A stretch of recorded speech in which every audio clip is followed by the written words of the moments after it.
So the first thing to keep in mind is in 1890, the family left this house for 2 years and went to Europe. Think about that. So 2 years just For completely 2 unoccupied. years, completely occupied. They built this beautiful grand staircase, right? There used to be a matching panel over on this wall that got destroyed in the fire. They did these 2 rooms in here, completely redid them. All this side is cherry, that side is oak. Okay. Completely redid it, rebuilt the fireplace that's over there. This fireplace, there was a window that got blocked out over here. And then if we go over in the dining room, very fortunate, these 2 rooms right here, other than the streaking you can see on the wall, that's the only real damage in here. We did lose 2 ceiling panels that bowed down because they were drywall from the 1964 fire, right? So this whole room was this entire dining room was created in 1890 as part of that major renovation, okay? Right. If you look on the floor, you can see where there was a wall right across here and a wall that went right across through there. It's a beautiful ceiling. Tim, take a look at that. And it's, again, this is all undamaged original? Yes. They didn't cut any holes in the roof back on this part of the house. All the damage was confined up there, and all these doors that we've went through were all closed the night of the fire, right? Right. But this is the part that I find fascinating is over here. So as part of that 1890s rebuild, there used to be a brick wall that went from here, it went all the way up into, about up into here, okay? And then went across that way. It was 3 bricks wide, both of these walls. They were completely removed, and they rebuilt the wall going out that way. Okay. I mean, it's just, I find it incredible. And that's the kind of things that you find out during this reconstruction, right? Right. So back here, and it's dark, but above these 2 rooms, this is the summer kitchen, okay?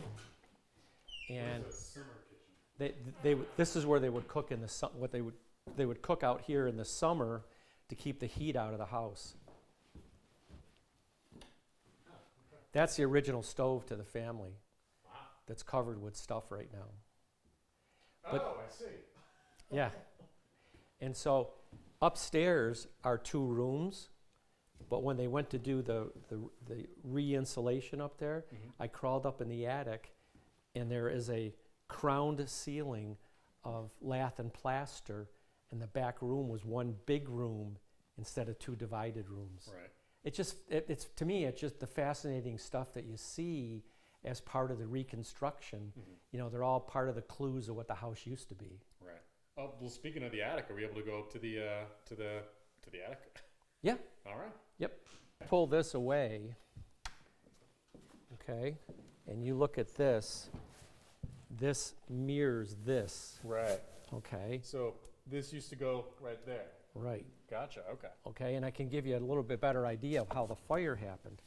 All right, so the fire, after the first fire of 1964, they rebuilt the floor right here. They brought the floor over. This is a new wall, but with the old wall, they left a gap of about a ½ an inch. If you'll notice, the floor's been brought up tight to the wall. And secondly, there won't be a suspended ceiling for the fire to get pulled into the suspended ceiling. And third, there's going to be sprinklers. So if the fire were to ever happen again, the sprinklers would dampen it down and put it out quickly.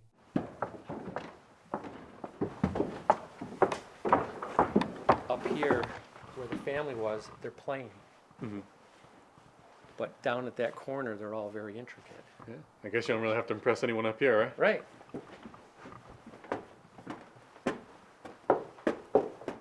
So this is all new wood then, right? All brand new, all the way across, all the way around. You can see all this new wood that was all done as part of the reconstruction. Wow. The knee wall across there is all new. And 6 months ago, this was still a hole in the ceiling, right? Correct. Wow. Correct. They had a temporary poke up, if you will, to hold that white part up. Right. So, And then this is all the reconstruction work on the Belvedere. The Belvedere sits on 4 corners, and this one whole corner, that's the other part, this one whole corner had shifted all the way down through. They had to start down in the basement, jack up the first floor, jack up the second floor, and then jack up the truss here. Wow. And you said this corner right here is where all of the fire was coming out of, right? Correct. Wow. It burnt right straight through, burnt that. Yeah, you can even still see some right Yep. there. Yeah. Yep. So the fire got pulled right up these slats, just like that. And it got pulled up because there was the little gap in the floor that was over there. And as I was explaining to you earlier, came up the wall, you had the suspended ceiling, it got into the suspended ceiling. That ceiling fell by 8 o'clock at night. Keep in mind, people were here at 1:30 in the afternoon. That's how fast the fire spread. Right. If you look and see the white board, see this white board that comes across the floor right here? Yeah. So the fire actually started right over under that pile of wood. The draw that I was explaining to you coming up that wall was so strong that the fire never wrapped around the floor joists. It stayed inside that cavity and got sucked right down through there and then up that wall, which I find remarkable. I don't know if you would be able to answer this question. Yeah. How are you trying to prevent that from happening again? Because the way you talk about it sounds like an almost anomaly that it shouldn't be able to happen, but are you taking preventative measures specifically for that? Yeah, 2 parts to that. If you'll notice, the floor's been brought up tight to the wall, and secondly, there won't be a suspended ceiling for the fire to get pulled into the suspended ceiling. And third, there's going to be sprinklers. So if the fire were to ever happen again, the sprinklers would dampen it down and put it out quickly. Gotcha. And there were no sprinklers before this? Correct. There were no sprinklers for the current fire. Gotcha. 6 months ago, from here to that corner, you could not walk. Yeah, a quarter of an inch, eighth of an inch of char on it. Actually, I'll go down in the office and I can get a piece of wood for you that's half burnt and half sandblasted. I'm around in 50 years, So to me, this is a fascinating piece. That's what was sandblasted. This area was sandblasted, and this is what it used to look like. Wow. A piece of the sheathing on the roof, but the other stuff was exactly like that. Gotcha.